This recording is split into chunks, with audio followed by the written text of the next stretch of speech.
I was unexpectedly transported into a novel and bound to a redemption system. The system wants me to conquer the villainous second female lead. Right now, she's only 17, being beaten half to death in an alley. The system urges me, go help her, heal her, warm her heart. I immediately lean close to the villainous girl's ear and whisper, wow, you look pathetic. You useless piece of trash. System, ? Villain, ? Chapter 1. The system says in disbelief, host, what are you saying? I repeat my mocking words. The system is about to lose its mind. Host, you're supposed to heal Willow, not rub salt in her wounds. You're going to accelerate her descent into darkness. I'm genuinely confused. Why should I heal her? Whether she turns evil or not, what does that have to do with me? If the world gets destroyed, why should I care? If we die together. I'm not some saint. The system is left speechless by my rebuttal. Honestly, it's hilarious. Before I transmigrated, I was a professional male supporting role, the malicious kind. There was barely a single decent word that came out of my mouth. The girl in front of me had just been beaten up, her body limp as she leaned against the wall. Her eyes are closed, she's probably unconscious. I reach out and start groping her randomly. The system says emotionally, host, are you going to take her to the hospital? You've finally come to your senses. Willow will definitely thank you when she wakes up. You're overthinking it. I interrupt the system's rambling. I'm just checking if she has anything valuable on her. System, ? Unfortunately, the villainous girl's pockets are completely empty. I refuse to believe it and dig harder into her pockets. Finally, I manage to wake her up from all the rummaging. Willow opens her eyes and looks at me in confusion, her voice hoarse as she asks, George, what are you touching?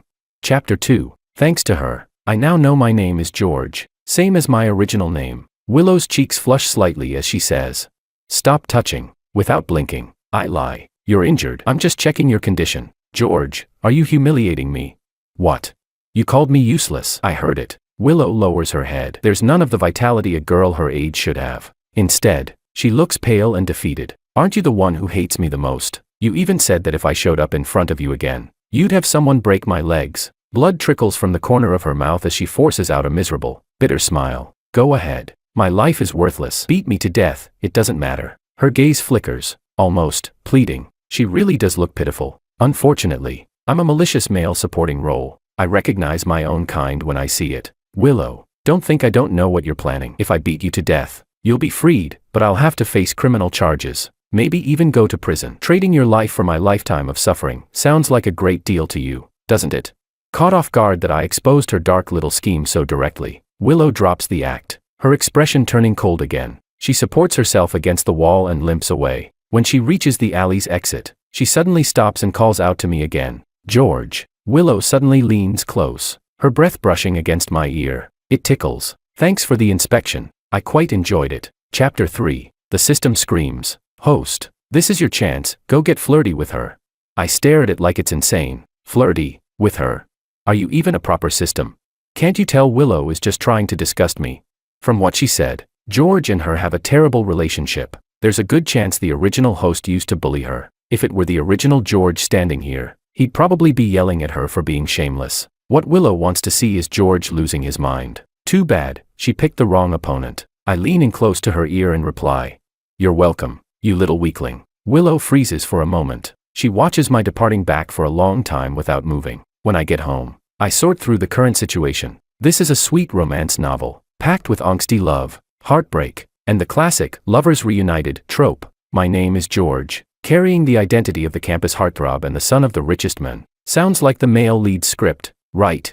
Wrong. In the book, George is just a disposable cannon fodder male supporting role, arrogant, domineering, and full of himself. He's in love with the original female lead Willow's older sister, Freya. Using his family's power, George forcibly gets engaged to Freya, breaking apart the main couple. Oh, right, he also frequently bullies the male lead. As the story's ultimate villain, and secretly in love with the male lead, Willow has always hated George. Later, George dies in a car accident, and readers cheer in satisfaction. But that accident had everything to do with Willow. To avenge the female lead, she doesn't hesitate to stain her hands with blood, killing those who once bullied her. As for Willow Lou herself, beautiful, powerful, and tragic, she's the illegitimate daughter the Lou family is ashamed to acknowledge. Her mother was a stunning beauty, but was forced into becoming a mistress. Only after giving birth to Willow did she realize the man was already married. Unable to live with the moral burden, she jumped to her death, Willow inherited all of her mother's beauty, dazzling, ethereal, almost like a fairy, but Madame Lou can't stand the sight of her and often beats and scolds her. Even the household servants dare to treat her with blatant disrespect. Growing up in that kind of environment,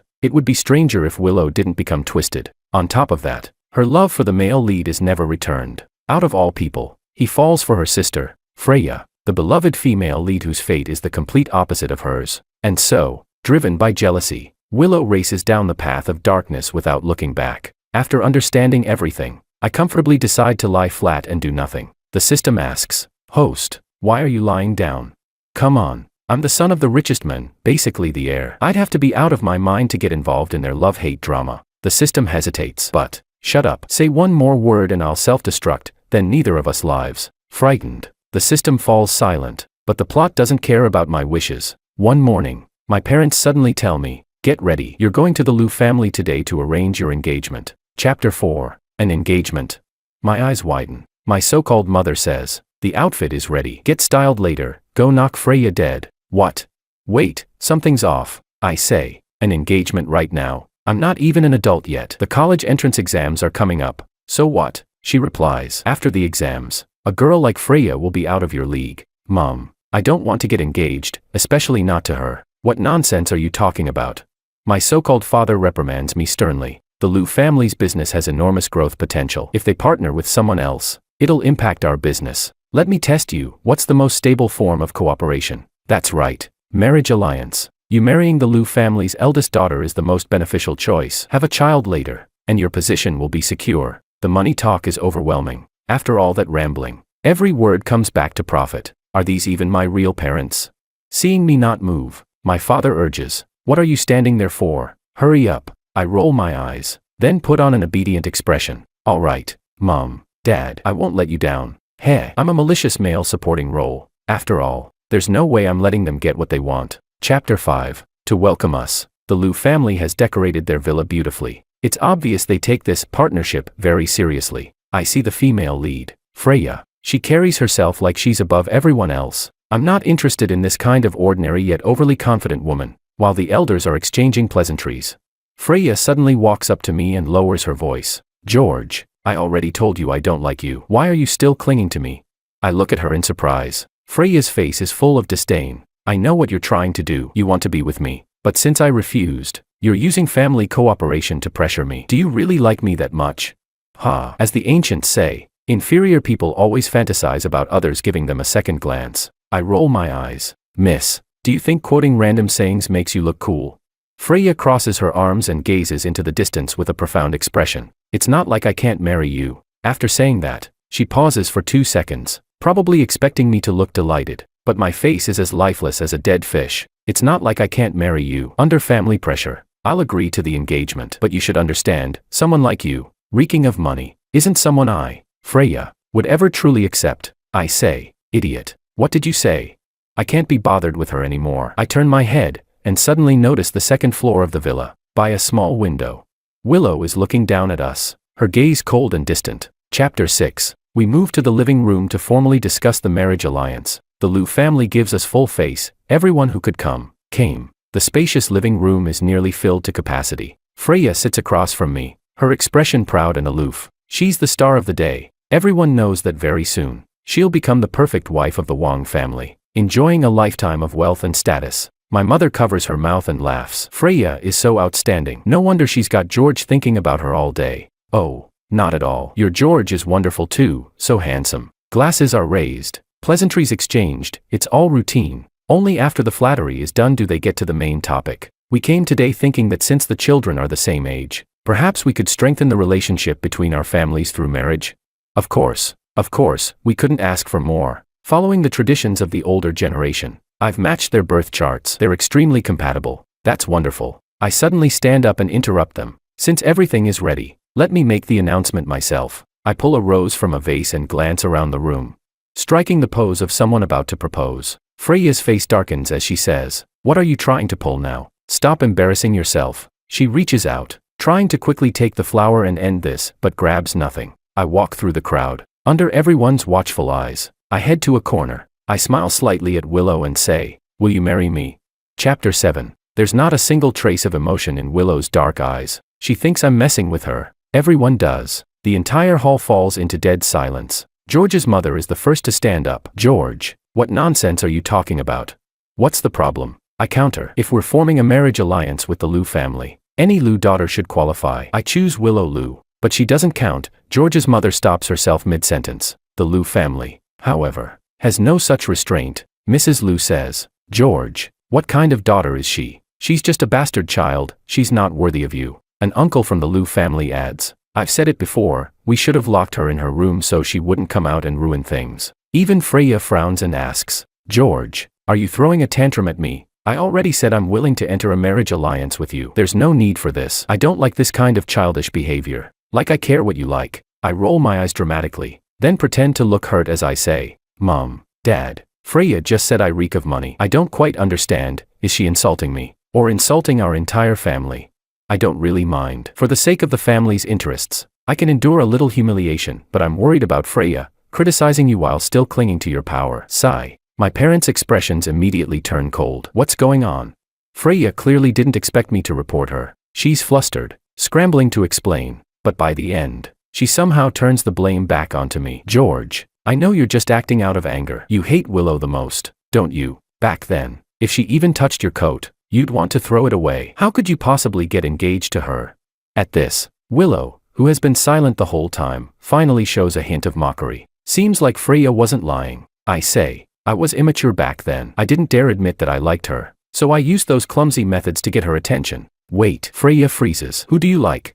Willow. No one believes me. Under everyone's burning stares, I simply take Willow's hand. I like Willow. Chapter 8. At that exact moment, I hear the system's voice. Ding. Willow's favorability toward the host has increased. Current favorability, -50. Wait, what? How did that go up? Just because I said I liked her? No way, did she actually believe it? I turn to look at Willow. She's staring at me in shock, then at our tightly clasped hands. Freya finally snaps out of it and shakes her head. George, you're still just throwing a tantrum at me. I ask, how long have you had this condition? Have you seen a doctor? Freya says, stop joking around. Even if you want to get engaged to Willow, you'd better check whether she's willing. She probably wants nothing to do with you. I'm willing. Willow cuts her off sharply. Her voice is cold, but firm and clear. She looks around, meeting everyone's stunned gazes. I said, I'm willing. Chapter 9. Willow really has no reason to refuse, because we're the same kind of people. As malicious villains, we both enjoy making others uncomfortable, especially these self-righteous elites in this room. The more uncomfortable they are, the more satisfied we feel. Right now, everyone's expressions look like they're severely constipated, and I'm loving every second of it. I lightly scratch Willow's palm. It was meant to say, pleasure working with you, but Willow stiffens. The system announces again. Ding. Willow's favorability toward the host has increased. Current favorability, -40. Just scratching her hand raises favorability. Is Willow a cat or something? With a wicked grin, I scratch her again. Ding. Willow's favorability toward the host has increased. Current favorability, -30. Again. Meow Meow Lou finally has enough and pulls her hand away. In the end, this engagement alliance falls apart without conclusion. Before leaving the Liu family villa, Willow suddenly stuffs something into my arms. I smile and ask, a token of love? George, the audience is gone. No need to keep acting. She returns to her usual cold demeanor and walks away. I open the bag. Inside is a bottle of disinfectant hand sanitizer. Why give me this?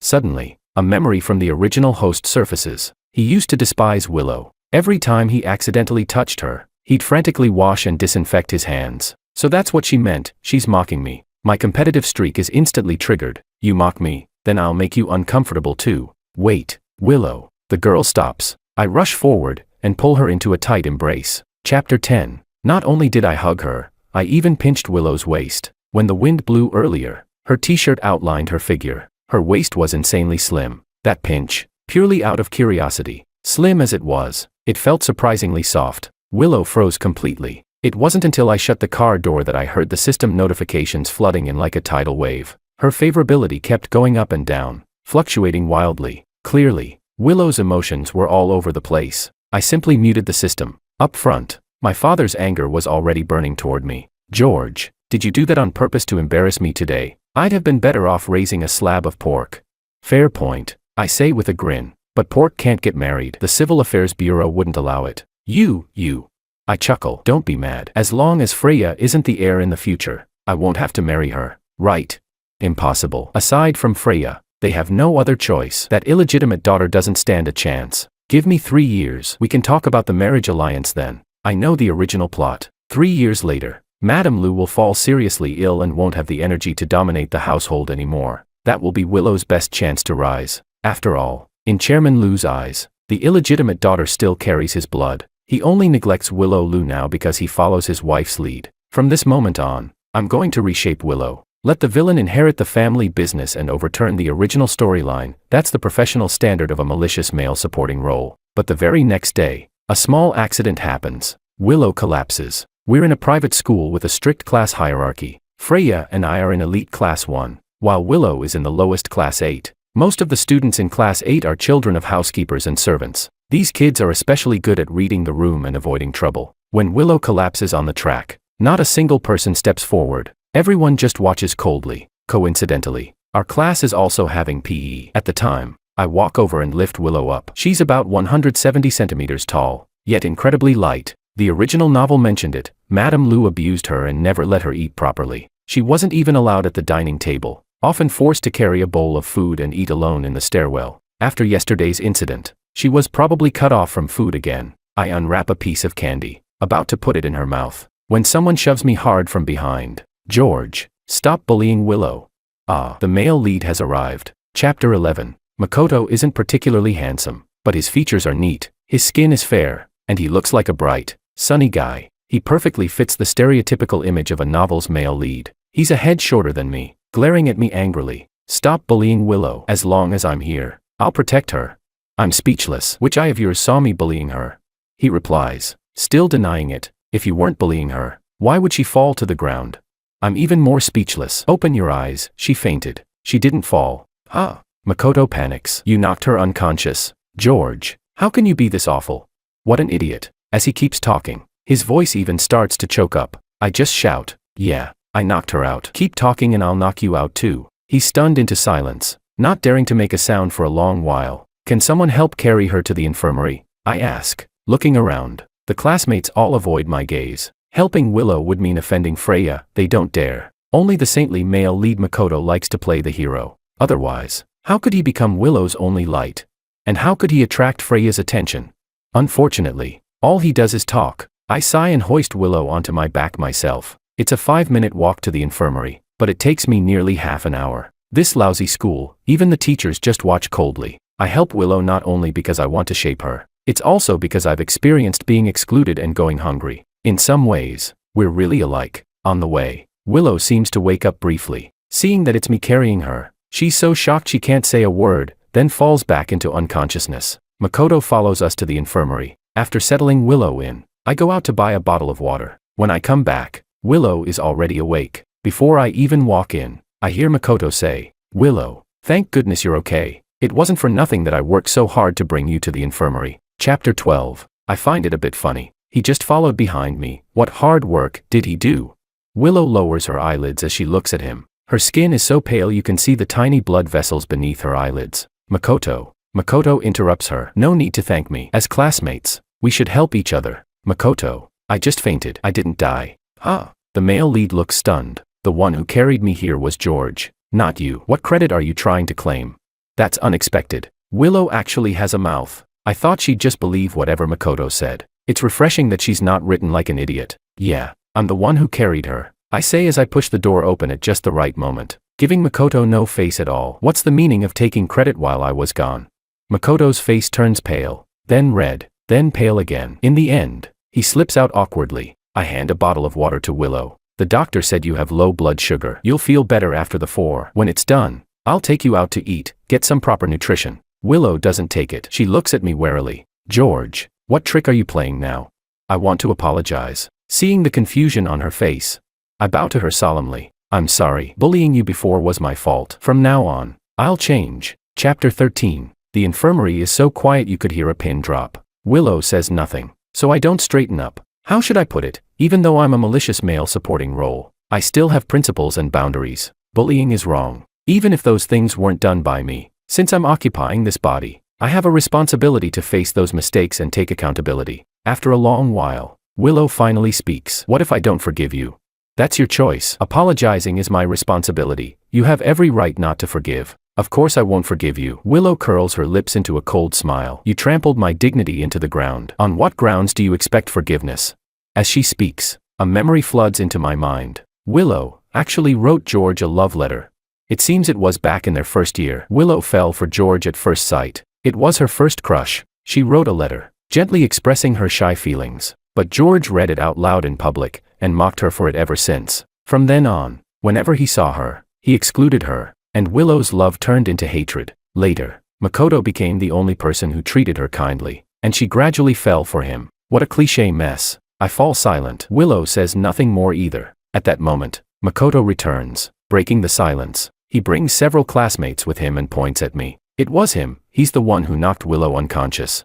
I honestly want to open up his brain and see what's inside. The doctor said it was low blood sugar, and he didn't hear a single word. Makoto, if you don't know what low blood sugar means, you can look it up online. Before I can finish, Willow speaks. Yes, it was him. She lifts her head, her lifeless eyes meeting mine. It was George who hit me. Chapter 14. I seriously regret it now. When Willow fainted, I should have stepped on her. After school, even though Willow has just recovered, she's assigned to clean the campus. I watch her thin figure, still struggling slightly. In my mind, I curse that she deserves it, but I still walk over and grab her by the collar. Willow, what was that about in the infirmary today? It was nothing. Her tone is extremely indifferent. I know neither of us are good people, but I helped you, at the very least. In that moment, we were allies. How could you just stab me in the back like that? She doesn't answer. She just keeps sweeping. Fine. Sweep yourself to death then. I mutter as I turn to leave. The classmates Makoto brought don't like me. She suddenly speaks, stopping me in my tracks. He naively thinks those friends are good people, but he doesn't know they all dislike me. So, I ask, as long as I'm the one you hit, you won't be isolated by everyone because of me. I freeze. The evening breeze blows past. The girl stands straight, like a tree about to grow tall. Willow lowers her cold eyes, as if she never said that sentence. You were helping me. She neither confirms nor denies it. I ask again, why help me? She says, because you're not George. Chapter 15. Her words freeze me on the spot. What are you talking about? You're not George. Willow repeats. The body is, but the soul isn't. How could you possibly? I can feel it. You're very different from George. At this point, there's no point denying it anymore. When did you figure it out? In the alley, when you were checking my body. So, the very first day I arrived. In the original story, Willow is exceptionally intelligent. And now it's clear, this is exactly the kind of perception a truly smart person should have. We see each other almost every day. If someone's core changes and no one notices, that would be stranger. Now I understand why at first, Willow still tried to scheme against me and disgust me, but later, she stopped showing hostility. I ask curiously, aren't you afraid? Something this bizarre? She shakes her head. What's the point of being afraid? She's right. At this stage, fear is the most useless emotion. Willow, since you already know, let's work together. She asks, work together on what? Studying hard. She scoffs. Is that necessary? I'm not cut out for studying. You're wrong. You're very smart, smarter than anyone I've ever met. I'll tutor you. All you need to do is become better than Freya. Why? What's your goal? I don't want to marry Freya. I pick up a broom and start helping her sweep as I continue. I'm not the George you knew. I don't like Freya. In fact, I dislike her. I don't want to be a pawn in a marriage alliance, so I'm going to fight back. You feel the same, don't you? I look straight at her. You don't actually want to be a punching bag. You don't want to be bullied. You don't want to go hungry and faint from low blood sugar. Becoming better is the only way out for both of us. Willow says. Even so, the Liu family won't give me a chance. How do you know if you don't try? Chairman Liu is a businessman. What he values most is profit. Besides, even if you don't stay in the Liu family, you can build your own future elsewhere. You won't have to live under anyone's shadow anymore. Willow stays silent for a long time. In the end, she agrees to the partnership. Before leaving school, Willow says, I have one last question. Go ahead. I assume she's going to ask about the plan. Instead, she asks, what was your original name? The setting sun reflects in her eyes, like molten gold flames. I opened my mouth. I was also called George. Chapter 16. It turns out Willow's bottom of the class rankings were all intentional. She didn't want to stand out, didn't want to draw Madame Liu's resentment. Ever since we started working together, she finally began showing her real ability. Test after test, her ranking keeps rising. This school doesn't have evening self-study. Most of the students are planning to go abroad, so there's no need to work that hard. But every day after school, I drag Willow to the library. She no longer has the chance to be bullied. We study together late into the night. I walk her home, and only leave after the light in her bedroom turns on. As for Makoto, his lies were too clumsy. Willow completely ignores him now. Summer is approaching, and so is the college entrance exam. One day in the library, while doing practice problems, I doze off. When I wake up, I find Willow's jacket draped over me. She's staring at me intently. There's a softness in her eyes I've never seen before. When she notices I'm awake, Willow quickly looks away, pretending to focus on her work. Is this your jacket?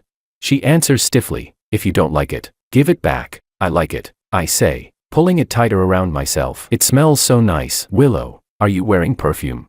No. I take a deep breath. It's your body wash. It smells really good. She doesn't respond, but her grip on the pen tightens. The tips of Willow's ears turn red. Even though she's a villain, she's still just a high school student. How bad could she really be? I lean close to her ear and ask, Willow, what kind of body wash do you use? The cheapest kind from the convenience store. Then I'll buy the same one, I say with a mischievous grin. That way, I'll smell like you too, right? Rip. Willow's pen tears through the paper. She really can't handle teasing. My unusual behavior also draws my family's attention. One weekend morning, after breakfast, I'm about to head out to meet Willow and work on practice papers. George's mother suddenly says, George, you've changed. My heart skips a beat. As parents, it's impossible they wouldn't notice their son has changed at the core. I force myself to stay calm. How have I changed? You've become more hardworking. You're not obsessed with having fun anymore. And you haven't asked me for pocket money in a long time. You used to spend $100,000 every month. It's my final year of high school. I say, if I don't work hard now, it'll be too late. George's mother looks at me, her eyes gradually reddening. That's not it. George, you've become more like how you used to be. Chapter 17. What does she mean? I vaguely feel there's something deeper behind her words. As parents, their attitude toward their son hasn't been great. Could there be more to it? The doorbell suddenly rings. Freya stands outside, holding a cake. George, the weather's nice today. Want to take a walk in the park with me?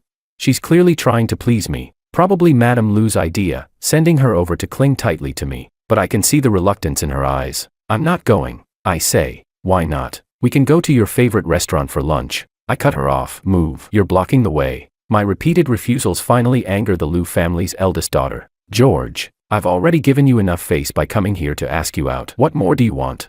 I don't like you. Can you understand plain language?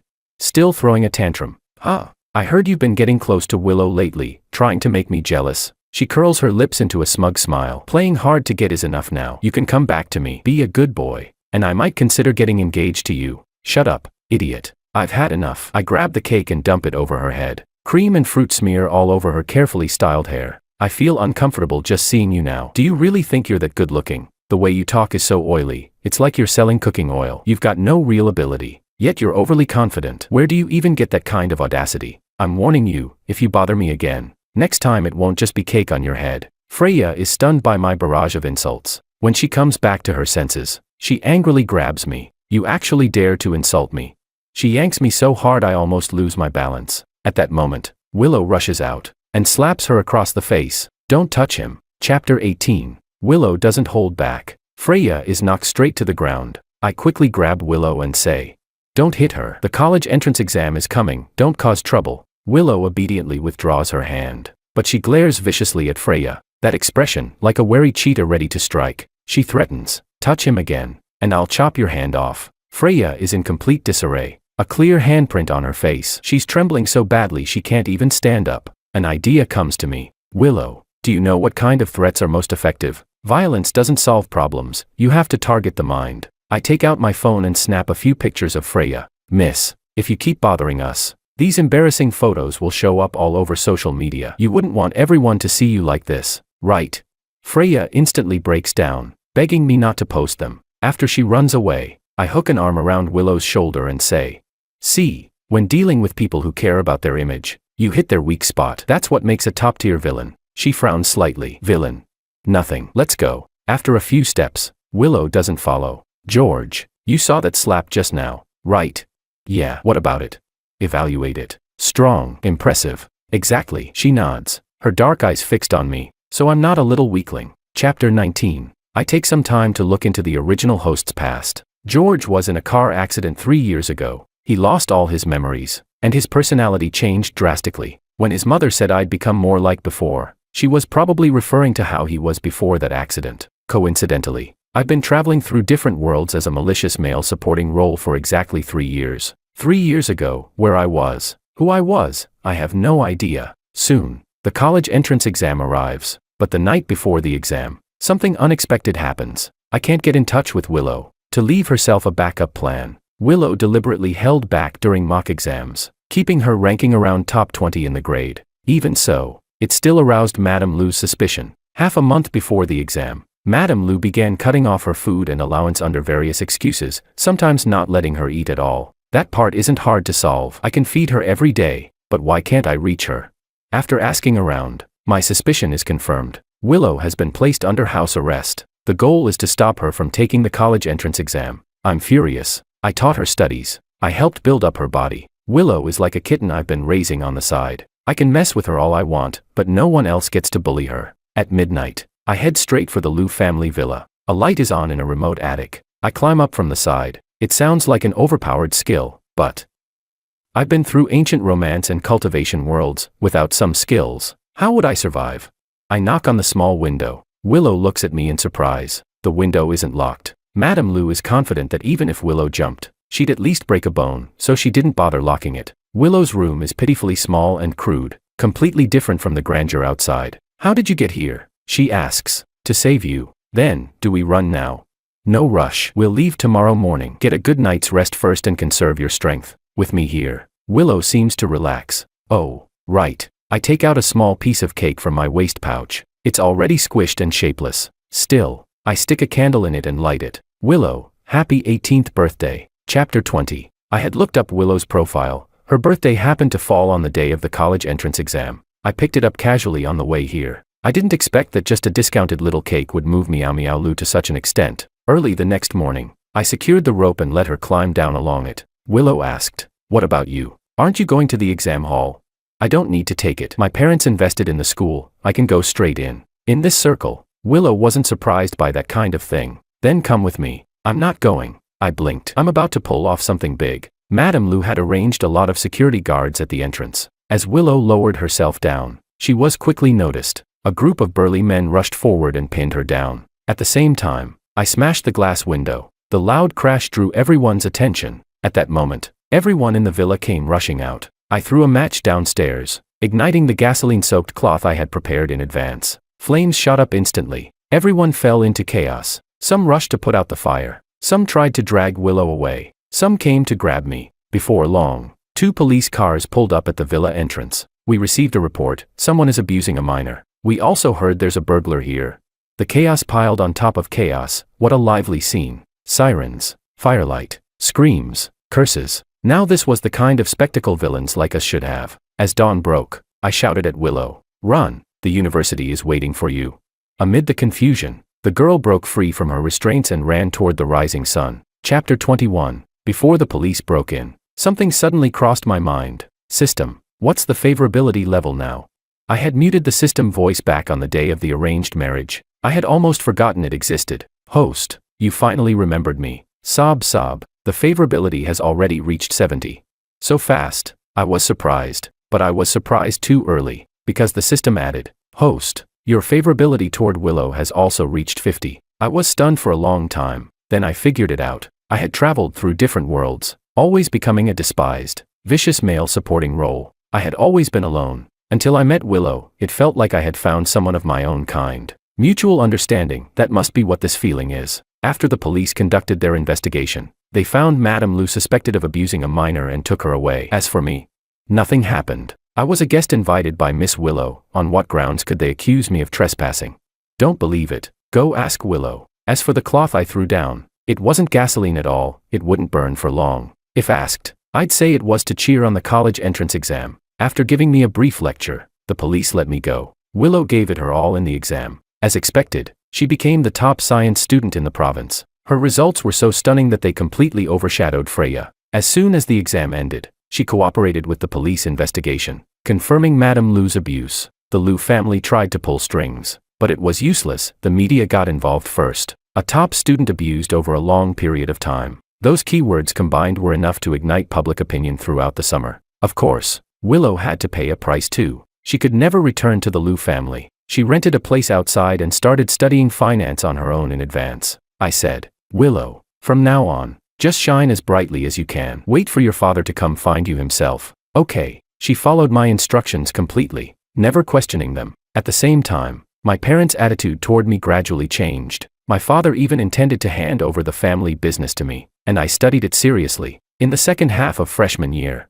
Willow began to make a name for herself and earned her first pot of gold. She started to give back to me, taking me to restaurants I liked, ordering milk tea, snacks, and all kinds of treats for me every day, so frequently that even the delivery drivers around here recognized me. They joked, "Your girlfriend is feeding you again." After I denied it a few times, they didn't believe me. If she's not your girlfriend, why would she treat you so well? Eventually, I stopped bothering to explain. Sophomore year, I went to a horror escape room with classmates. Willow came too. I asked, "Aren't you really busy lately? How do you have time to hang out with me? You're fearless about everything except ghosts. I have to be here with you." "Oh, but wait, how do you know I'm afraid of ghosts?" Chapter 22. This was strange. The original George wasn't afraid of ghosts, and I had never told Willow, so how did she know? Willow didn't have time to explain. The game had already begun. Everyone threw themselves into the tense puzzle solving. Willow stayed in front of me the entire time. The NPCs always scared her first. Near the end, I was singled out by an NPC and had to accept a solo punishment. I would be locked inside a small wardrobe, alone in the dark for 5 minutes. During that time, I had to endure all kinds of surround sound effects, ghosts knocking, crying, and more. Just before the wardrobe door closed, Willow ignored the rules and squeezed in. The wardrobe was tiny, barely enough for one person. The moment she got in, the space became cramped. My back pressed against the wall, my front against her. We were too close. We could clearly feel each other's breathing and body heat. As the horror sound effects started, Willow put headphones on me. A light, cheerful melody dispelled the fear. "You know, even if a heavy rain turns the whole city upside down, I'll give you a place to stay." I suddenly lifted my eyes. Willow stared at the wall, pretending to stay calm. She had grown taller, and her features were more mature than when she was 17. Right, because I liked women with a bit of softness to them. She worked out every day. She was no longer the frail girl from high school. Now, her figure was exactly my type, curves in all the right places. A slim waist. She had grown completely in the way I liked. Tempting. I've never been one to hold back. If I want something, I go for it. I reached out and touched her lower abdomen. Willow panicked. "What are you doing?" "Just touching." The moment I finished speaking, the ghost slammed against the door. The sound was chilling, piercing through the music in the headphones. Willow said, "Don't be afraid. I'm blocking it. Even if it comes in, you won't have to see its face. You, go ahead." Beep. The system notification sounded. Detected. Host's favorability toward Willow has increased. Host's favorability toward Willow has increased again. Host's favorability toward Willow. My favorability toward Willow shot straight up to 90. At that moment, I was certain. I liked her. If I like someone, I say it. I don't hide it. "Willow, I need to tell you something. But before that, let me confirm, do you like Makoto?" Willow thought for a moment. The name Makoto even felt unfamiliar to her now. That high school boy. "No, I don't like him. I'm not in contact with him anymore. I even deleted him from WeChat." Great. The storyline had already changed. She asked, "What's wrong? Why bring him up all of a sudden?" "If you don't like him, Willow, then I'm going to kiss you." Before Willow could react, I lowered my head and kissed her on the cheek, and said, "I like you." Chapter 23. In the darkness, Willow swallowed. A dark flame burned in her eyes. It was longing and desire. I smiled and asked, "Do you like me?" I already knew the answer. Her favorability toward me had long surpassed the maximum, but I wanted to hear her say it. Willow didn't answer. She cupped my face and kissed me directly. At first, the kiss was urgent. Then, as if afraid of scaring me, it became light and gentle, careful and tender. "I like you, George. I really, really like you." Her breath lingered by my ear, making it itch a little. "I really, really, really like you, George. I love you." When the NPC opened the wardrobe door, Willow was still holding the back of my neck, kissing me as if we were one. The NPC felt extremely awkward watching. Chapter 24. On the way back, hand in hand, I asked Willow, "You still haven't answered me. How did you know I'm afraid of ghosts?" Willow thought for a moment. "George, have you ever considered a possibility?" "What?"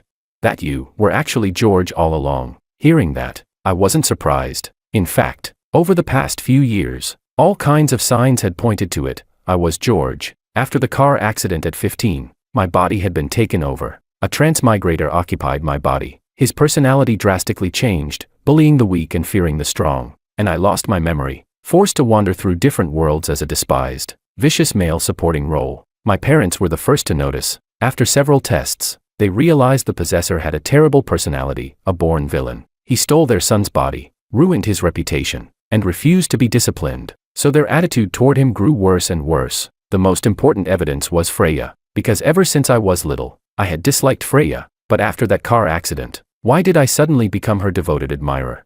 Now, I had returned. That's why my parents had been treating me better and better. No wonder, since the very beginning of my transmigration, this body had always felt so familiar. Willow said, "George, I actually have liked you for a long time." What? That genuinely surprised me. We met back in middle school. You just forgot. Willow looked a little downcast. You were different from everyone else. When others bullied me, you taught me how to get revenge. You really had a lot of bad ideas, but I liked that about you. I suddenly understood. Back in her first year of high school, Willow had written a love letter to George. That letter was actually written for me. It's just that at the time, Willow didn't know that George was no longer her George. But wait, wasn't I inside a novel?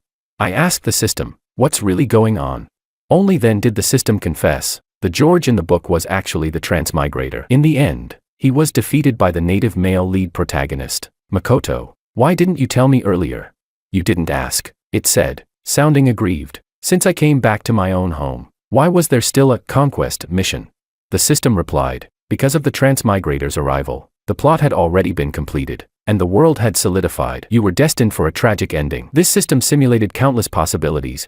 This was the only path that could guide you to a happy ending. Congratulations. Host. Mission complete. Welcome home. Chapter 25. The system left. Its mission perfectly fulfilled. It was a good system, maybe a bit silly, but it had always been helping me. Later, Willow and I got a cat, and we named it System. During university, Willow displayed extraordinary talent and became the most eye-catching rising star in the business world. Meanwhile, under her brilliance, Freya gradually seemed ordinary. Chairman Lu personally invited Willow back to manage the company, because a major partner had made it clear they would only cooperate with Willow. Willow's value doubled, and I became the heir of the Wang family. After Madame Lu fell seriously ill, she passed away not long after. Chairman Lu later fell sick as well, perhaps karma. Being in a relationship with Willow was incredibly sweet. It's just that I was always exhausted during the day, tirelessly, day and night. She kept proving to me that she was very capable. I even regretted saying that line back then. If I had known I'd be retaliated against like this one day,